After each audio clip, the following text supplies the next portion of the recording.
everybody, welcome to the channel. So if you're new here, this is where I had the goal to build a $500 TFSA to a $10,000 TFSA, and we've actually accomplished that goal. And if you want to follow along with the journey, I have a new goal now to bring this up to a $15,000 portfolio. So if you want to go through my buys and sells and follow along, just hit the subscribe button below and like the video so other people can find the video as well, and leave a comment. And just going through my recent transactions, we purchased 2 more shares of Algonquin Power and Utilities. So we went from 38 shares to 40 shares. I just think it's a good price, and my weighting in the position is a bit more reasonable. It was over 10% right now. It's I think a little bit over 7. And we also purchased a little bit more of Scotiabank fractionally, and all the Canadian banks are doing extremely well right now in the market, so they're all hitting all-time highs. And I bought another share of Canadian Apartment REIT, so we went from 2 shares to 3 shares. I'm still building out this position, so any new position you see where I don't really have a lot of shares, I'm just building them out, or they're very expensive. So you start off with a share, you just continue to buy it each and every week until you have the position that you desire to hold. We also purchased a little bit more of ENS, which is just the Enbridge split share fund. So instead of paying you quarterly, they pay you every single month, and they pay you a higher dividend yield. And we also added 1 more share of Power Corp of Canada, so we went from 14 to 15. I just think it's a well-priced business, and why not invest in Wealthsimple itself? It's a great program, and they also have other holdings as well, like insurance companies and EV companies and wealth asset management companies as well. And we also picked up a little bit more TD Bank fractionally, so we're just trying to build up our bank positions whenever we can. If I have some, a couple dollars left over after making some buys, building out other positions, we're always putting it into the banks. And with the dividends from the banks, I'm just reinvesting them right back into the banks to continue just growing these positions over time and compounding them. And I buy all these stocks and ETFs on Wealthsimple Trade. They offer no commissions on Canadian listed stocks and ETFs, and they also offer fractional trades on over 200 different stocks. So join my link in the description below to get yourself the value of a free stock. Here are my results for my dividends for the year for my portfolio. So for the year, we've earned $261.33 in dividends. Annually, we make $533.25.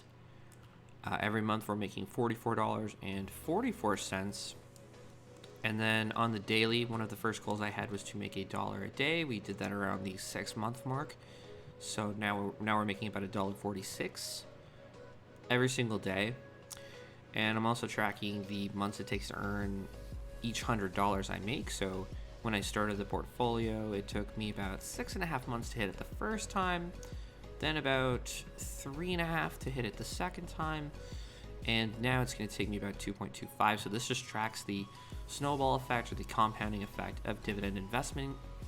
When you reinvest your dividends become larger each and every time, and it just continues to build up upon itself.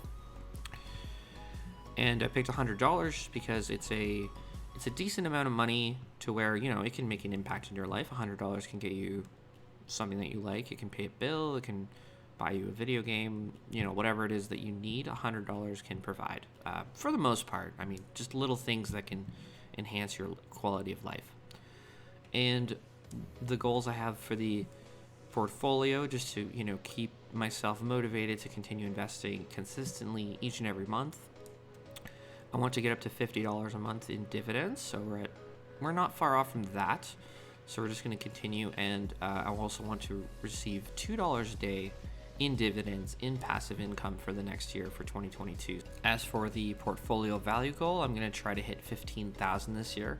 I'm not raising it to a total like $50,000 or $100,000, just because doing the math and looking into the subject of how difficult it is to make your first 100,000.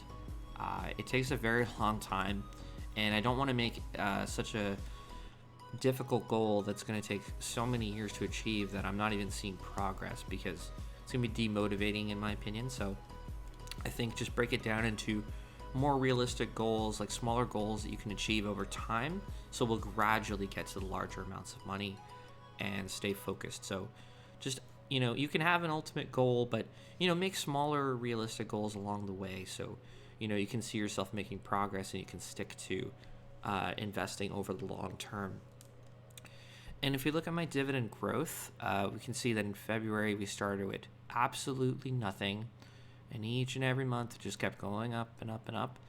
And then finally in December we hit our highest month ever, so $44.62 in passive income. So this is our highest dividend month. It's only going to increase from here. So every few months we're going to continue to beat this number as we deposit more money and reinvest our dividends. So if you haven't started investing yet, I would suggest to start. Or if you're kind of on the fence, talk to whoever you need to. Like if you need to talk to a financial advisor, just set up your goals for 2022. If it's getting out of debt, just start making a plan to make that happen, because debt is like the opposite of investing. Like it compounds interest that you're paying out of your pocket. It's not coming to you. So that's definitely something you want to do. And also, if you have all your money sitting in the bank not being invested, you're losing money every year to inflation. So your dollar essentially is less powerful each and every year. It's not going to buy you as much product. So you need to invest, and that's really the only way you can match or beat inflation, is to invest it in the market over long periods of time. So have a great day, everyone, and good luck in the new year, and I hope that any goals you have for the new year come true.